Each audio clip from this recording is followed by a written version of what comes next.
नमस्कार मंडळी. श्री स्वामी समर्थ. स्वामींचे नाव घेऊन मी या व्हिडिओला सुरुवात करते. उभारून आनंदाची गुढीद्वारी, जीवनात ये रंगात न्यारी. हिंदू नवीन वर्षाच्या सुरुवात या दिवसाने होतं. ते दिवस म्हणजे गुढीपाडवा. दरवर्षी चैत्र महिन्यातल्या शुक्ल पक्षातली प्रतिपदेला गुढीपाडवा साजरी केलं जातं. महाराष्ट्राच्या अत्यंत महत्त्वाच्या आणि 3.5 मुहूर्तापैकी एक असलेली गुढीपाडवा हा सण यंदा 2026 म्हणजे 19 मार्च गुरुवारी साजरा केला जाईल. गुढी म्हणजे ध्वजा, तर मराठी प्रतिपदेला पाडवा म्हणतात. यामुळे या सणाला गुढीपाडवा म्हणून ओळखलं जातं. गुढीपाडवा म्हणजे नवचैतन्य आणि मांगल्य झाल्या गेल्या सर्व गोष्टी विसरून नवे वर्षाच्या जोमात स्वागत करायचा दिवस म्हणजेच गुढीपाडवा, अर्थात चैत्रपाडवा.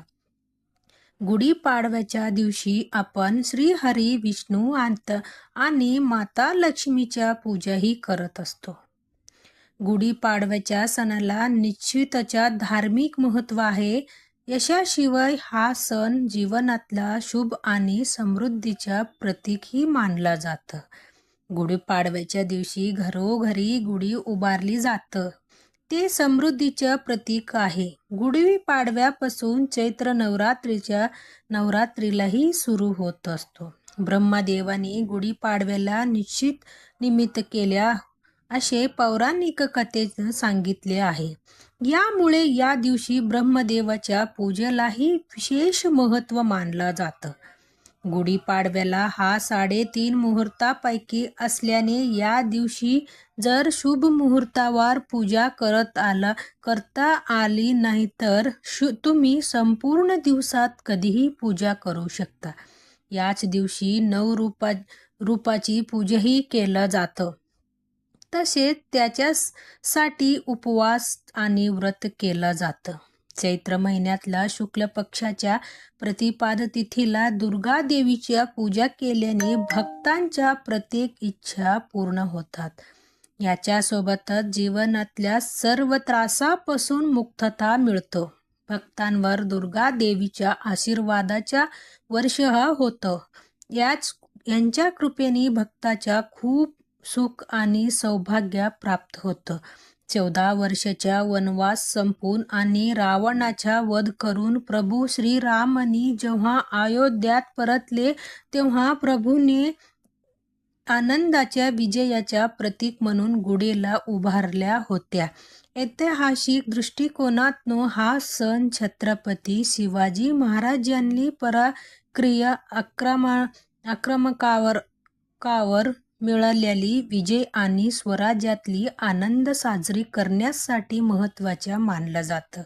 याच दिवसापासून हिंदू नवीन वर्ष म्हणजेच विक्रम संवत सुरू होतं आणि या दिवशी शास्त्रामध्ये काही उपाय हे सांगण्यात आलेले आहे. हे उपाय केल्याने आपल्या जीवनामध्ये असणारी संकट आहेत, विघ्न आहेत, दोष आहेत, त्यांच्यापासून आपल्याला निश्चित मुक्तता मिळण्यामध्ये मदती मिळत असतो.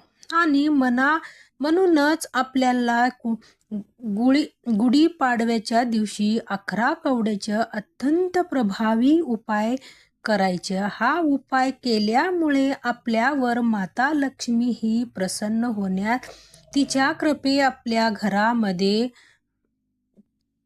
राहत असतो. पैसाही येऊ लागतो, ज्यामुळे आपला 7 पिढ्यांच्या दारिद्र्य नष्ट होईल आणि आपल्या प्रगती होणार आहे. माता लक्ष्मी प्राप्ती करतात. कर्जमुक्ती करता सर्वात प्रभावी असा हा उपाय मानला जातं. याच्याबद्दल सविस्तर आणि महत्त्वाची अशी माहिती मी तुम्हाला या व्हिडिओमध्ये देणार आहे. तर व्हिडिओला पूर्णपणे आणि जर तुम्ही माझ्या चॅनलवर नवीन असलं तर चॅनलला सबस्क्राईब करा आणि शेजारी बेल आयकॉनला सुद्धा प्रेस करा, जेणेकरून तुम्हाला माझ्या नवनवीन व्हिडिओच्या नोटिफिकेशन हे सर्वात मिळत राहील. तुम्ही एक पण व्हिडिओ मिस करणार नाही. गुढीपाडव्याच्या दिवशी सर्वप्रथम ब्रह्ममुहूर्तावर उठून स्नान करावे. यानंतर संपूर्ण घर स्वच्छ करावे.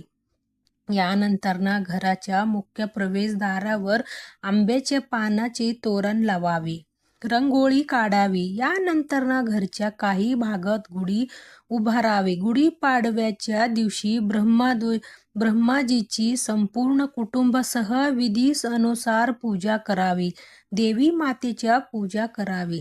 तसेच गुढी उभारल्यानंतर भगवान विष्णूच्याही पूजा करावी.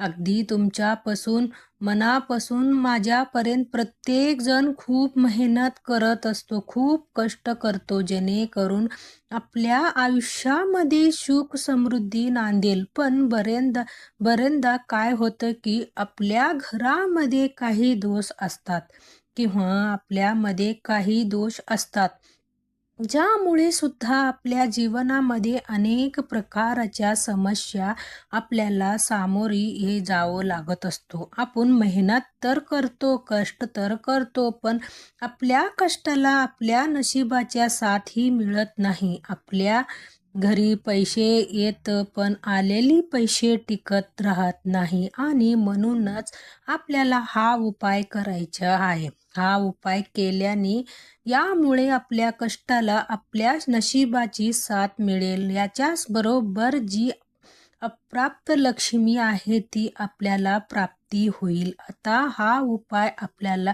कधी करायचा, तर हा उपाय आपण दिवसभरामध्ये गुढीपाडव्याच्या दिवशी कधीही करू शकतो. हा उपाय करता आपल्याला 11 कवडा हा लागणार आहे. समुद्र मंथनातून देवी लक्ष्मी प्रकट झाली होती आणि कवड्या देखील समुद्र मंथनाच्याच मिळाल्या म्हणूनच संपत्ती प्राप्त करू इच्छापूर्वक भक्त पूजनामध्ये कवड्याचा नक्की वापर करतात. कवड्यामध्ये पैसे आकर्षण हा नैसर्गिक गुण असतं. मुळ्याच्या कवड्याच्या या पूजात पैशाच्या जवळ ठेवल्या जातं आणि जर आपण गुढीपाडव्याच्या दिवशी हा कवड्याचा उपाय केला तर यामुळे निश्चितच आपल्या घरामध्ये अखंड लक्ष्मीच्या आगमनही होणार आहे. आणि म्हणूनच आपल्याला हा 11 कवड्याच्या अत्यंत प्रभावी उपाय जे आहेत ते करायचे आहे. आता कवड्यामध्ये सुद्धा रंग असतात, जशी की पांढऱ्या रंगाची कवड्या असतात, पिवळ्या रंगाच्या कवड्या असतात, तपकिरी रंगाच्या आपल्याला कवडीही भेटत असतो. तर तुम्ही कोणत्याही रंगाच्या कवडी जी आहे ती घेऊ शकता. शक्यतो फक्त तुम्ही ज्या पण रंगाच्या कवड्या घेणार आहोत त्या अख्ख्या आणि त्या अखंड असावे. कुठेही तुटलेली, फुटलेली किंवा खराब झालेली नसावे. हा संपूर्ण उपाय हा देवघरामध्ये बसून करणार आहोत.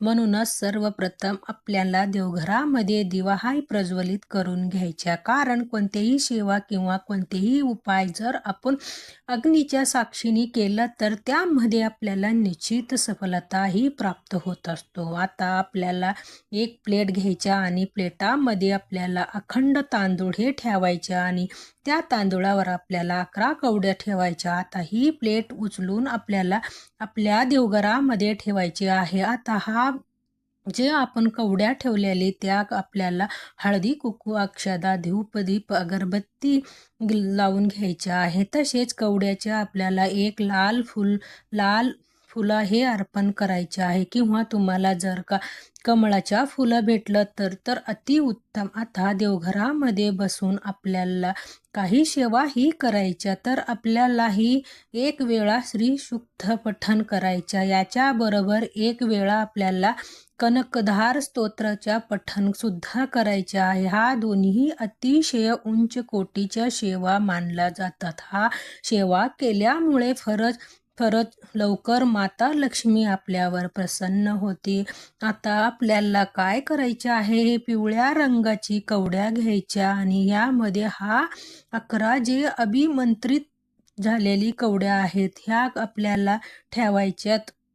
आणि त्याची एक पेटलीही तयार करून घ्यायच्या आणि आपल्या घरामध्ये जिथे आपण धन वगैरे ठेवतो, म्हणजे तुमच्याकडे तिजोरी असेल किंवा कपाट असेल, त्यामध्ये आपल्याला हा 11 कवड्याच्या ही पेटली आहे ती ठेवायच्या. अशी अभिमंत्रित केलेली पेटली आपल्या तिजोरीमध्ये ठेवल्यामुळे आपल्या तिजोरी कधीही रिकामा राहत नाही. आपल्या घरामध्ये धन येण्याच्या अनेक मार्गही मोकळा होतात. आपल्यावर माता लक्ष्मी ही कायम प्रसन्न राहतं. किंवा अगदी तुमचा व्यवसाय नीट चालत नसेल तर तिकडे सुद्धा कपाटामध्ये, तिजोरीमध्ये किंवा गल्ल्यामध्ये तुम्ही ही अभिमंत्रित केलेली पेटली ही ठेवू शकता. यामुळे निश्चित तुमच्या व्यवसायामध्ये वाढ होईल. तसेच जर तुमची घरामध्ये खूप पैसे आहे पण सुखच नाही तर सुख नाही म्हणजे काय, तर घरामध्ये वारंवार भांडणं होतात, कलह होतात, आजारपणे येतात, घरामध्ये कायम नवरा बायकोच्या भांडण होत असतील, मुला कटकट करत असतील, हट्टेपण करत असतील, तर चिडचिड करत असतील, तर हा एक उपाय सुद्धा तुम्हाला आवर्जून करायचा. ज्याच्याप्रमाणे पहिला आपण 11 कवड्या घेतल्या, तसेच आपल्याला 11 कवड्या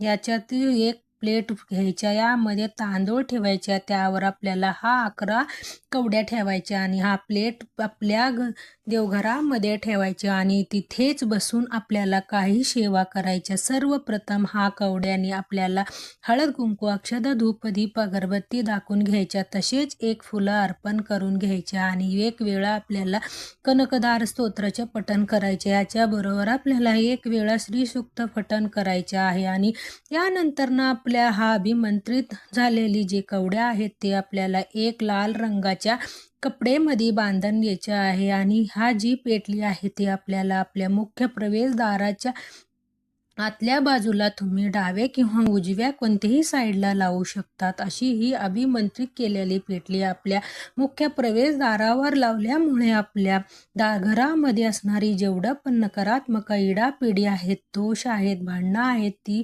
दूर होण्यामध्ये मदत मिळत असतो. तर आपल्याला जीवनामध्ये धनाच्या कमी असेल किंवा सुख समृद्धी कमी असेल तर तुम्ही दोन्हीही हे उपाय आहेत ते गुढीपाडव्याच्या दिवशी करू शकता. अतिशय चमत्कारी असे हे उपाय केल्यामुळे आपल्या जीवनामध्ये सुख समृद्धी ऐश्वर कायम टिकून राहील. माता लक्ष्मी अखंड आगमन आपल्या घरामध्ये होत असतं. लक्ष्मी प्राप्ती करता, कर्जमुक्ती करता, इच्छापूर्ती करता, सुख समृद्धी प्राप्ती करता हा सर्वात प्रभावी उपाय जे आहे ते मानलं जातं. गुढीपाडवा हा आहे तर 3.5 मुहूर्तापैकी एक मुहूर्त मानलं जातं आणि या मुहूर्तावर केलेली प्रत्येक कार्यामध्ये आपल्याला अनंत पट्टीने यश प्राप्ती होत असतो. म्हणूनच व्हिडिओ जास्तीत जास्त लोकांपर्यंत शेअर करा, जेणेकरून प्रत्येकाच्या आयुष्याच्या कल्याण हो हीच मनामध्ये इच्छा. भेटूया असंच एक नेक्स्ट व्हिडिओमध्ये. तोपर्यंत सर्वांना श्री स्वामी समर्थ. धन्यवाद.